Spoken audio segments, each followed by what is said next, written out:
இளம்பயிர் பயம் அறியாது. ஆனால் இது இந்த சினிமா படத்தில் பார்க்குறது, சீரியல் பார்க்குறது இல்லையாமே எல்லாமே உண்மையாக நினைக்கிறாங்கள, அதுதான் காரணம். எம்ஜிஆர் பிரிஞ்சு வர்றப்ப அந்த சினிமா தான் அவரை ஒரு முதலமைச்சர் ஆக்குச்சு. சினிமாவில் கத்தி சண்டை, அது சண்டை, 10 பேர் அடிக்கிறது, இப்படி மனநிலைமையில் தான் மக்கள்னு சொல்ல முடியாது.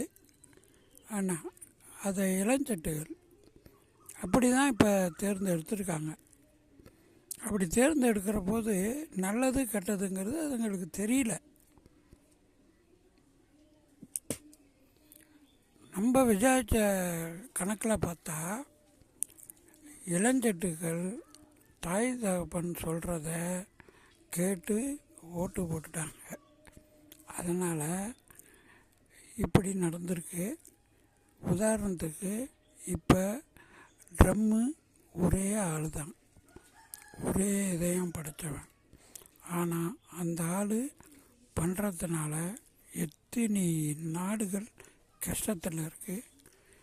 சிலிண்டர் இல்லை, பெட்ரோல் இல்லை, வருவாய் இல்லை, விலைவாசி கூடல், இவ்வளவும் நடக்குது. காரணம் அதுதான். அதே போல தான் இப்போ நடக்குது. நடக்கட்டும், 5 வருஷம் பார்க்கட்டும், அதுக்கப்புறம் தெரியும் யார் என்னன்னு.